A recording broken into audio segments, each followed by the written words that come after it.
susunod na programa ay rated G. Ito ay pwede sa lahat ng manonood.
Nagkakaroon ng pagkakaisa ng dahil sa wika, patungo sa pagbabago na nais matamasa. Unang hakbang upang ang bansa'y paunlari ay palaging gamitin ang wikang sariling atin. Pagmamahal sa kultura ay makikita sa paggamit ng ating wikang Filipino, simbolo ng pagkakaisa ng mga Pilipino. Wikang may pagmamalaki mo saan mang sulok ng mundo.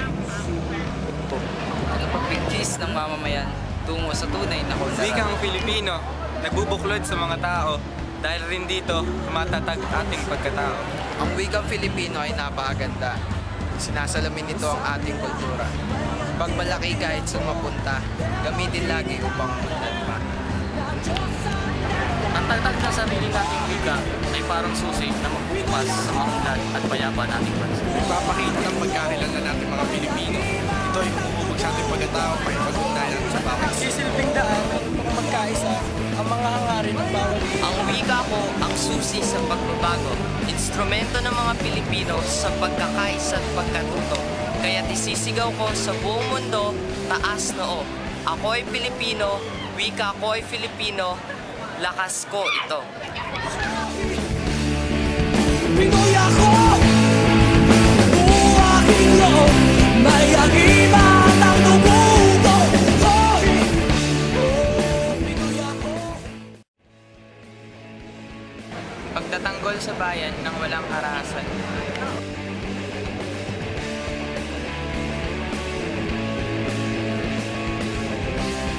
Ginagamit sa paghubog ng kaisipan ng mga kabataan.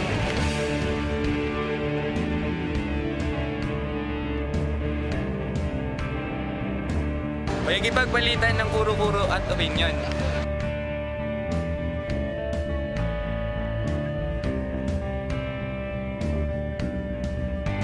Pag-ahon mula sa isang sakuna. Ang bulong ng lahi mo, isigaw mo kapatid, ang huli natin. Halimbawa nito ay pakikipagkapwa-tao. Pinoy ako! Buong aking loob, may agimat ang dugo. pakikipagkalakalan. Pinoy ako, may agimat ang dugo. Iisa tungo sa kalayaan.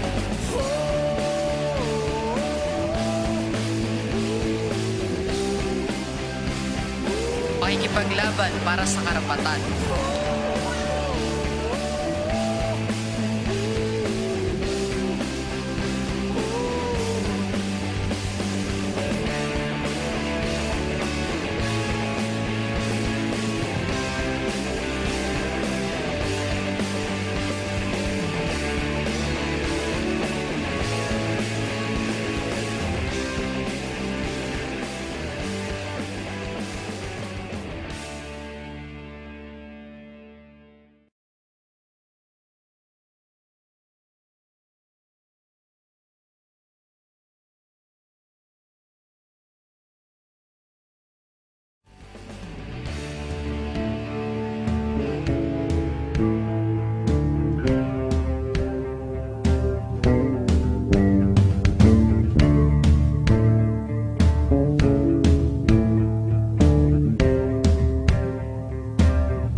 wala, hinahanap kong kulo.